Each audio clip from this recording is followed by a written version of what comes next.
पाएं latest update सबसे पहले। सब्सक्राइब करें NS नाउ। उत्तर प्रदेश प्राथमिक शिक्षा मित्र संघ के सभी हमारे जाबाज जिला अध्यक्ष साथियों, प्रांतीय पदाधिकारी, ब्लॉक अध्यक्ष, मंडलीय अध्यक्ष और सभी सक्रिय शिक्षा मित्र भाइयों बहनों, जैसा कि आप सबको पता है कि उत्तर प्रदेश प्राथमिक शिक्षा मित्र संघ 14 जुलाई 2024 को भरी बैठक में, भरी सभा में अपना कार्यक्रम 25 जुलाई को काला दिवस और 5 सितंबर को अपना आजीविका बचाओ धरना प्रदर्शन का ऐलान कर दिया था, जिसके क्रम में कार्यक्रम चल रहा है। पूरे प्रदेश में आप सब लोग तैयारी कर रहे हैं। मुझे प्रसन्नता है कि इस बार आप लोगों ने बड़ी मेहनत किया है। ब्लॉकवार बसों का संकलन, एक एक ब्लॉक में 2-2, 3-3 बसों का संकलन हो गया है और बहुत अच्छा मैसेज गया है। हम चाहते हैं कि आप सब लोग अपनी पूरी ऊर्जा और एनर्जी के साथ, इस विश्वास के साथ लखनऊ आइए कि इस बार शिक्षा मित्रों के सम्मान में कुछ ना कुछ लेकर के हमें जाना है। आपकी प्रांतीय कार्यकारिणी भाई सुशील जी, आदरणीय रमेश मिश्रा जी, अरविंद वर्मा जी, विनोद वर्मा जी, अजय सिंह जी, अभय सिंह जी, रामसेवक पाल जी, अनिल शर्मा जी सहित इंद्रजीत यादव जी और फतेहपुर के सुशील तिवारी जी, हमारे प्रांत के तमाम साथी, संजय यादव जी, ये सब लोग, हरनाम यादव जी, प्रदीप सिंह जी, ये सब निरंतर काम कर रहे हैं। जब भी ज़रूरत होती है उन्नाव से सुधाकर तिवारी जी आ जाते हैं, संतोष शुक्ला जी आ जाते हैं, श्याम सिंह भदौरिया जी आ जाते हैं। अभी आपने देखा, मैं झांसी गया था, दतिया से लौटते वक्त झांसी में भारी तादाद में लोग मिले। माननीय MLC साहब के घर गए। माननीय MLC बाबूलाल तिवारी जी ने भी हम लोगों को आश्वस्त किया और हमारे लिए वो भी संघर्ष कर रहे हैं। वो भी अभी माननीय मुख्यमंत्री जी से, आदरणीय श्री चंद शर्मा जी, माननीय सदस्य विधान परिषद और संयोजक शिक्षक प्रकोष्ठ उत्तर प्रदेश भाजपा, ये सब लोग लग करके शिक्षा मित्रों की समस्याओं के समाधान में लगे। जो हम लोगों ने 1.5 साल मेहनत किया, उसका परिणाम अब ये है कि धीरे धीरे हमारी बात को सकारात्मक दृष्टिकोण से सरकार लेने लगी है।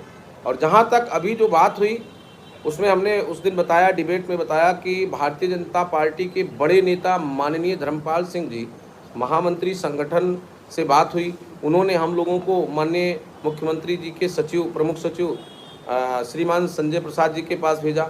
उन्होंने जो निर्देश दिया है, पत्र वो आ गया है, वो माननीय प्रमुख सचिव महोदय के पास चला गया है। श्रीमान प्रमुख सचिव जी से भी मुलाकात हुई है। उसके बाद हमारे प्रकरण पर, व्यक्तिगत शिक्षा मित्रों के प्रकरण पर, आदरणीय श्री चंद शर्मा जी, सदस्य विधान परिषद आगरा स्नातक खंड के, जाकर के माननीय मुख्यमंत्री जी से मिले हैं और उन्होंने एक सकारात्मक जवाब दिया है कि माननीय मुख्यमंत्री जी से क्या क्या बातें उनकी हुई हैं। तो मैं आप सबसे निवेदन करता हूं कि आप विचलित मत होइए, आप बटिए मत। लोग कहते हैं कि बहुत बातें बताई गई। मैं आपको पूरे विश्वास के साथ कहता हूं कि जो कमेटी बनी थी उसने काम किया। चुनाव से पहले आपका प्रस्ताव मानदेय वृद्धि, मूल विद्यालय वापसी, चिकित्सा इत्यादि व्यवस्थाओं का बन करके श्रीमान मुख्य सचिव मुख्यमंत्री जी के माध्यम से मुख्यमंत्री जी तक गया था। चुनाव के दौरान माननीय मुख्यमंत्री जी ने कहा था कि अभी बहुत लोग हैं, इसलिए इनको रोकिए, अवसर आने पर हम करेंगे। मैं पुनः उसी बात को दोहरा रहा हूं कि माननीय मुख्यमंत्री जी जो प्रपोजल है उसमें शिक्षा मित्रों की स्थिति बहुत खराब है। शिक्षा मित्र आर्थिक व्यवस्था से बहुत द्रवित है, कुंठित है और जहाँ तक मूल विद्यालय की बात है उससे हमारे शिक्षा मित्र भाई बहन बहुत परेशान हैं। इसलिए जो प्रपोजल आपके पास गया था, आज गांव के एक आम आदमी के पास 5 लाख रुपए की दवा का व्यवस्था है, लेकिन शिक्षा मित्रों के पास नहीं है। इसलिए हमको चिकित्सीय व्यवस्था, मेडिकल इत्यादि सारी व्यवस्थाएं दुरुस्त की जाए, लेकिन सबसे पहली प्राथमिकता है आर्थिक व्यवस्था को सुदृढ़ करना। इसलिए आर्थिक व्यवस्था को सुदृढ़ करिए। हमारी बात सबसे हो चुकी है। इस बार आप सब आइए, पूरे विश्वास के साथ हम चाहेंगे कि इस बार प्रशासन और प्रतिनिधि सब लोग मिलकर के हमारी बात माननीय मुख्यमंत्री जी से कराएं और माननीय मुख्यमंत्री जी अपने मुखारबिंद से शिक्षा मित्रों को अपनाएं और शिक्षा मित्रों की समस्याओं का समाधान करने का आश्वासन दें, बीड़ा उठाएं, तो निश्चित रूप से हमारा धरना सफल होगा। इसी आशा विश्वास के साथ कि आप सब पूरी ताकत से आएंगे, हमको संबल प्रदान करेंगे, संगठन को ताकत मिलेगी और शिक्षा मित्रों के समस्याओं का समाधान होगा। ये अकेले शिक्षा मित्र शिव कुमार शुक्ला की पीड़ा नहीं है, इसमें एक एक लोगों की पीड़ा समाहित है और अपने अपने अधिकार को प्राप्त करने के लिए आप लखनऊ आइए। आप पूरी ताकत और पूरी एनर्जी के साथ आइए और इसमें शिक्षा मित्रों के जितने भी समूह, संगठन और एसोसिएशन है, फाउंडेशन है, सबसे मैंने अनुरोध भी किया है, व्यक्तिगत निवेदन भी किया है, पत्राचार भी किया है और अभी अनवरत निवेदन चल ही रहा है।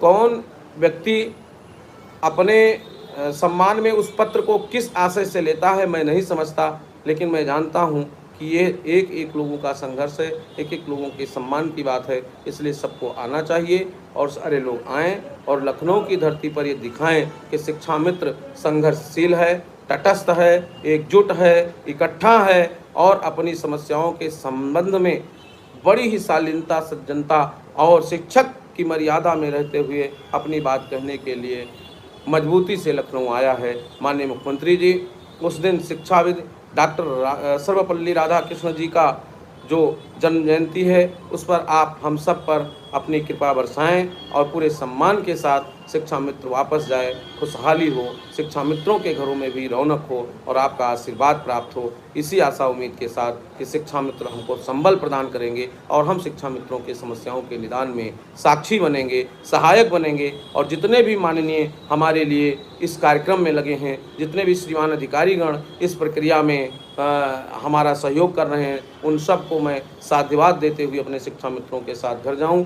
यद्यपि ऐसा नहीं होता है तो यह कार्यक्रम अनवरत चलाने के लिए उत्तर प्रदेश प्राथमिक शिक्षा मित्र संघ संयुक्त तमाम साथियों के साथ, तमाम संगठन और समितियों के साथ संयुक्त रूप से बाध्य होगा और वो सभी का संयोजन, सभी का सिस्टम और सभी का अधिकार है कि आप आइए और अपने संयुक्त संयोजन में इस कार्यक्रम को हम चलाएं और शिक्षा मित्रों के जीवन को सफल बनाएं। शिक्षा मित्र अब अपनी समस्या का निदान चाहता है, इसलिए अपने अपने हट को त्यागें, अपने अपने बात को छोड़ें और शिक्षा मित्र संघ और तमाम संघ समितियों के साथ एक संयुक्त रूप से विशाल अपने विराट रूप को दिखाने का काम करेंगे। लखनऊ की धरती पर मुझे विश्वास है कि आप सबके साथ उन तमाम हमारे वरिष्ठ साथियों की माँ सरस्वती की कृपा होगी और वो संयुक्त रूप के इस संयोजन में अपना सहयोग करेंगे और पूरी निष्ठा और ईमानदारी के साथ आएंगे और पीछे की हम तमाम बातों को भूल करके अपनी एकता और एकजुटता को बनाए रख के और सरकार को विश्वास दिलाएंगे कि यदि आपने हमें सुना, हमारी समस्याओं का निदान किया तो हम पूरी ताकत, पूरी एनर्जी के साथ जो विद्यालय में समय दे रहे हैं उससे उत्तर प्रदेश की सम्मानित सरकार को हम लोग ज़्यादा मजबूती प्रदान करेंगे और जो हम कुंठित रहते हैं, हम अपने बच्चों की फीस नहीं दे पा रहे हैं, दवाई नहीं करा पा रहे हैं, अपने माँ बाप का इलाज नहीं करा पा रहे हैं, जो हमारी मानसिक पीड़ा है आर्थिक रूप से जब आप उसको मुझे सुदृढ़ कर देंगे तो हम विद्यालय को और बेहतर बनाकर आपको देने का काम करेंगे, जिससे देश नहीं पूरे विश्व में सरकार का और हमारे शिक्षा मंत्री और शिक्षा विभाग का नाम रोशन होगा। और मैं पुनः इस आह्वान के साथ कि हमारे सभी साथी पूरी ताकत के साथ लखनऊ की धरती पर आएंगे। उत्तर प्रदेश प्राथमिक शिक्षा मित्र संघ के सभी साथी अपनी बसों का जितना नंबर है वो हमको नोट करा देंगे, चाहे महामंत्री जी को नोट करा देंगे, किस रूट से, किस जनपद से कितनी बसें आ रही हैं, उनका नंबर और मोबाइल नंबर जो संबंधित साथी उसके जिम्मेदार होंगे वो सब लोग हम लोगों को दे देंगे, जिससे हम आपसे रात में बात करते रहेंगे और हमें ये जानकारी रहेगी कितने समय में कितने लोग आते हैं, जिससे उसको खड़ा कराने की व्यवस्था, उनको इंटर कराने की व्यवस्था, उनको सिस्टम में रखने की व्यवस्था हम कर सकें। इन्हीं भावनाओं के साथ कि आपकी ताकत से हमें ऊर्जा प्राप्त होगी और आप सफल होंगे तो हम भी सफल होंगे, हम सब मिल करके इस जंग को जीतेंगे। बहुत बहुत धन्यवाद। जय हिंद, जय भारत, जय शिक्षा मित्र।